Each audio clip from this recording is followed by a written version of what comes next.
Hey guys, how's it going? It's Jewel Tolentino here. Alright, so in this video, I'm going to share the story of why I don't do private labeling anymore.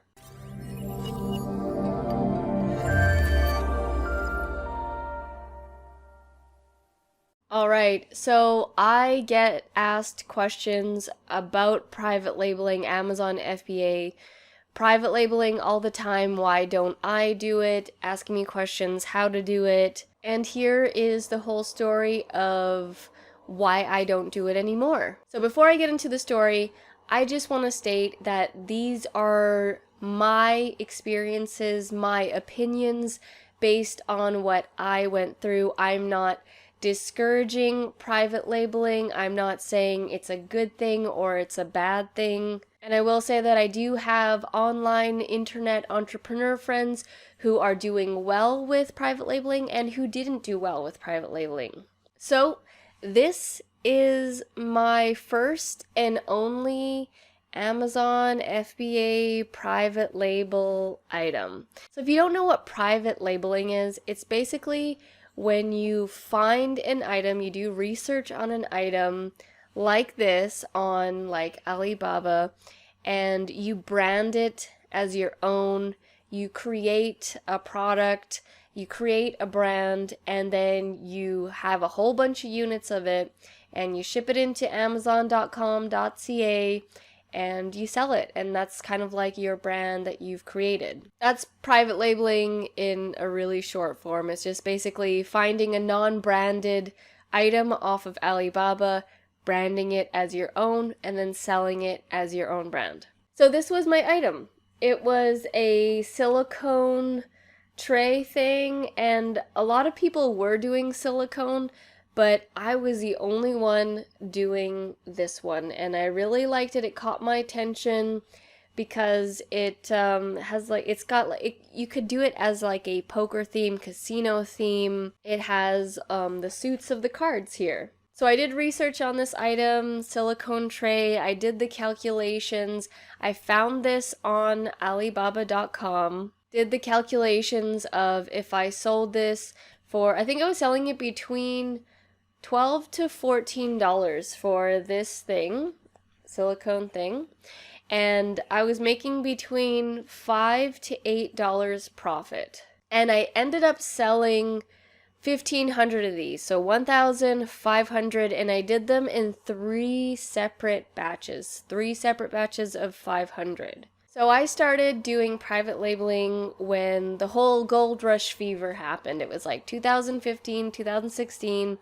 Everyone was talking about doing private labeling. There are these waves and trends that happen online in the entrepreneur world, and this was what was happening. I was part of like a course where they were teaching people how to do this, so there were a lot of people who were doing this all at the same time. And it was great. It was really exciting. I was really excited to have my own product that we created the brand for, the logo, the packaging, and to sell it. So in the beginning of this whole thing, I was really excited. And when you first find a product on Alibaba.com, you need to talk to the suppliers, and they're mainly going to be from China. This is where the story starts to get interesting, tricky, and why I ended up losing interest in the whole private label game. So when you find a product, you need to message the suppliers and, haggle and bargain and make a deal on how many products you're going to order. Now, because this was my first time doing this, I didn't want to order 1,000 units. I wanted to do maximum 500. And the thing with these Chinese suppliers and the people that represent them, there's a lot of pressure on the people who are wanting to take your order and who are dealing with you. Kind of like, they're like sales reps. And they have a lot of pressure from the people behind them because, it's all about the orders. They need to sell as many units as possible. So I remember speaking with a bunch of different kinds of suppliers, and you've got to do some bargaining and haggling, and finally I connected with one who could create this, who could do this in the pink color. I wanted a specific pink color to go after the female baking market. And, you know, we were talking back and forth, and they said that they could do 500 units. Now, the thing with dealing with these suppliers is they will do things out of the blue and they won't tell you. So, for instance, they'll add on things that you didn't ask for onto the invoice, and they'll say one price, but then it'll be actually another price, and oh, they didn't add this, and then they add that. And you've got to be really firm and just as aggressive as they are being towards you. And that's kind of their culture. That's the name of the game. I've been to China before. I was actually just in Shanghai, and they're very like forward, upfront type, and they want to get the most out of you, you know, because they need to make as many per sale as possible, and that's just their job, and that's just the culture, and that's just the way things are. So I learned right away that they're gonna change things up on you all the time. All of a sudden, something will be added, something will be changed, a price will be higher than they said it was going to be, and it's just a lot of surprises. Oh, and before you make your whole order and everything, they're gonna send you samples. And, you know, when they sent me samples, it was great. You know, they put their best foot forward, everything was smooth, like to quality, and it looked good. But as time went on, those kinds of things went downhill. So when I received my first batch of 500, I had to get it shipped from China over to Canada, and then from Canada I was gonna ship it to the United States. Now I had to deal with all 500 of these trays, silicone trays, myself, because I didn't account for potentially having it shipped to another fulfillment center where they could take care of the packaging and everything. Also, I wanted to check everything myself because this was my first product, my first whole thing. I wanted to see the 500 trays. I wanted to inspect them myself. I wanted to make sure that they were good. Because they will offer to package and label and do everything like that and then have it shipped directly to Amazon. But I wanted to check things, and I'm so glad that I did check everything with the 3 different shipments, and I'll tell you why. Alright, so for the first shipment when I received it, and this happened to all 3 of the shipments, this is where I noticed the quality starting to go downhill, and they don't have the same quality standards that, let's say, people in North America would have. Now, I'm not saying anything bad about the country or anything, but this is my experience of what was sent to me. So when I opened the box, first of all, everything was completely in disarray, and I'm so glad that I chose a silicone mold as an item because it's pretty hard to damage a silicone mold. You know, it's like you could totally crunch this up and it's gonna be fine. Now, I've had some other people have bad experiences where they receive their items and it's like damaged, and lots of it are unusable and the quality's bad. But for me, I was lucky that it's a silicone thing and it can be squished and everything. So when I received it, everything was in disarray. First of all, I didn't receive 500. I received like 495. And okay, yeah, you know, it's just 5, but hey, you know, you're paying a lot of money. You should be receiving the amount that you paid for. So little things like that started to bother me. And the quality was not there for each tray. So, you know, I got the 495 trays around there, 495, 497 around there. Each time it was different. And each one was not of great, amazing quality. There were a bunch in there that were not sellable. I could not use those because for whatever reason, like there was like dirt or black in them. Like you couldn't wash it off. And another thing was when I received the shipment, there were dead flies in the box, on the trays. Not like a crazy huge amount, but enough to be like, should I be wearing a mask when I open this box? Like, am I going to get sick or something? Because these flies were coming from China. And when I saw those dead flies on the trays, my heart sank. My morals were shot because this is a silicone mold tray that I'm advertising that you can make chocolates or make candies, make ice, make, edible things out of it. And here there's like dead flies from China on it. So I felt so guilty, so displeased, like gutted that, I paid for this and this is what I was receiving. I decided that, I can't sell these as is. I have to wash each one of them individually. So I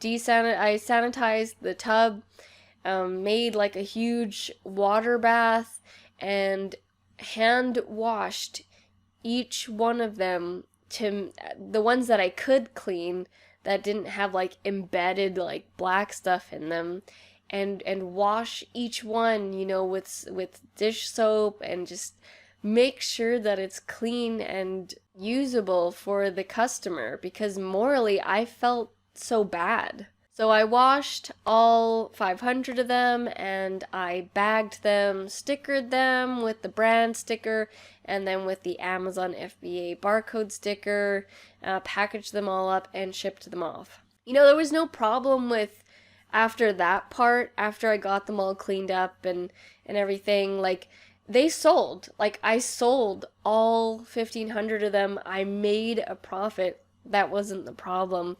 The problem was everything in between, what was going on in between. When this happened, I messaged them and I said, there's a bunch of dead flies in here. Can we not have that next time?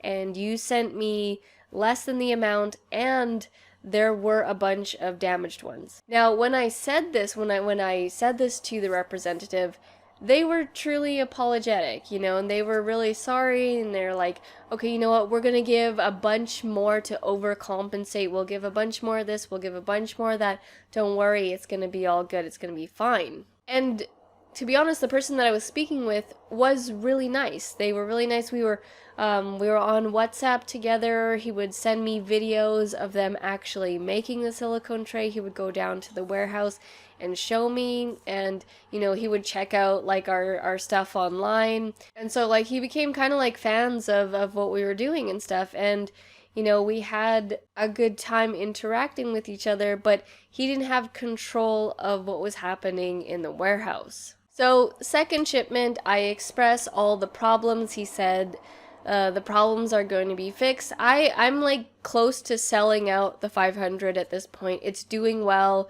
I did this whole thing with a bunch of mommy bloggers and I promoted it, and like people were loving the tray. They thought it was great. Like I had so many 5-star reviews. I didn't have any bad reviews. I was making profit and it was good. For the second and third shipment of 500, we decided to change the packaging. So we went from like a cellophane bag to a see-through kind of plastic box, to give it more structure, to make it look better. I wanted to upgrade the packaging.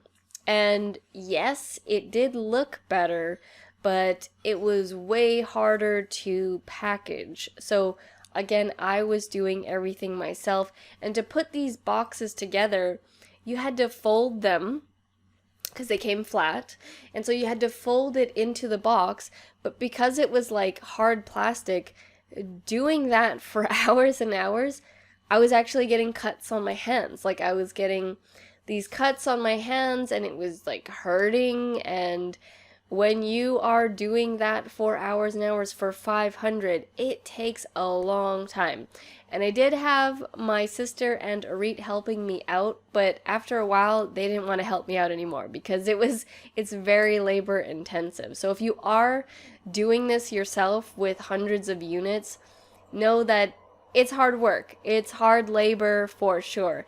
And I couldn't outsource it because one, I didn't trust the Chinese supplier that I was getting it from. I wanted to make sure it was clean. And two, I couldn't send it to someone in the United States because the price that they were charging and my profits and stuff, it would eat too much into my profits. And I wanted to, get as much profit as possible. So that's why I took it on myself. So another thing is accounting for the extreme manual labor that you will need to do if you are prepping and packaging and stickering everything yourself. If you don't want to do it, then you should outsource that to another company and account for that in your costs. So for the second and third shipments, the same thing happened again. They did overcompensate by sending me more trays because there were a bunch damaged before. So they fixed that problem, but then there were still the flies, still the dead flies, which were disgusting and gross. And then, so I had more trays, but then they didn't send me enough of the plastic packaging. So I had to use some of the cellophane bags. And it was never, the order was never good. Like, it was never correct. It was never all there. There was always one thing that was going on. And I said after the third time that this was going to be it, I'm going to be done. I don't like doing this private label game. I don't like the way it is. And I'm going to move on to something else because I don't enjoy it. The thing with us, the thing with this channel, the thing with us being dream driven, just because you can make money from it does not mean that we're going to go and do it. We have to enjoy it. Otherwise, you're not going to last long mentally and emotionally. We learned very early on that you can't just be chasing the dollars. You have to chase the passion with the dollars as well. So after the third round, I said, you know what? I'm going to close up shop. It was a great run. I'm glad that I gave it a try. I gave it my full effort, but I don't enjoy this. And I was lucky that I chose an item that sold. It's sold every day and it did well, and I was able to sell all my units and make profit, but I didn't have other competitors attacking because there are other people who choose really high profile items, and it's like a crazy game out there where people sabotage each other. They'll buy each other's things, or they'll write a really nasty review. Some people will jump on your listing and steal it. Like they'll remake the exact same thing, and then they'll jump on your listing and sell it as your item. I've had this happen to many other colleagues before, where they were telling me that someone else stole their listing. They were able to get it back, but someone stole it. Someone left a nasty review. I even had another person tell me that Amazon shut down their listing, and they were stuck with all these units of this product, and that was it. They shut them down and it's over. I was lucky that I didn't experience any of that and no one was attacking my listing because I was too under the radar. I was in the medium range. I wasn't high volume, because if you have a really, really high volume item that's selling really well, you will have people coming and grabbing at you and attacking you. And that's the part of the game. That's what you need to deal with. There are things in everything that are good and bad, the pros and cons, and it's just all up to you if you want to deal with that. And there are people that I have friends that they're killing it. They're doing so amazing with private labeling. And then I have other friends that are like, no, I don't want to deal with that anymore. I went through it. I'm done. I'm moving on to something else. And that's kind of where I fall in. I tried it out. It didn't work for me. It worked financially, but emotionally, I did not want to have to deal with that kind of thing. I didn't feel right. You'll know in your gut if you're liking this or not. This YouTube channel, I know in my gut that I love it. I love filming videos. I love telling these experience stories that, will potentially teach you a lesson or you'll get something from it. And private labeling was not one of those things. Now, I still do lots of other stuff on Amazon. I still do the Amazon FBA retail and online arbitrage. I love doing that. I do merch by Amazon. I do Amazon affiliate. So even though I don't do Amazon private labeling, there's still other things on Amazon that I do like. So that, in a nutshell, is why I don't do private labeling anymore. It's just I tried it. It's not my flavor anymore. You know what you like and you know what you don't like, and I did not like this. Now, I'm not discouraging anyone from doing private labeling. If you have not done it before and you have the financial funds to get it going, because you do need to put some money up front. You need to buy the units before they're actually sold.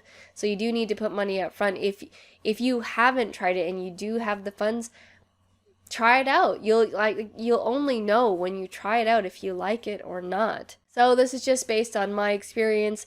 Thank you guys so much for listening to my story of why I don't do private labeling anymore on Amazon. Thank you guys so much for watching, and I'll see you in the next video. Back from the dead.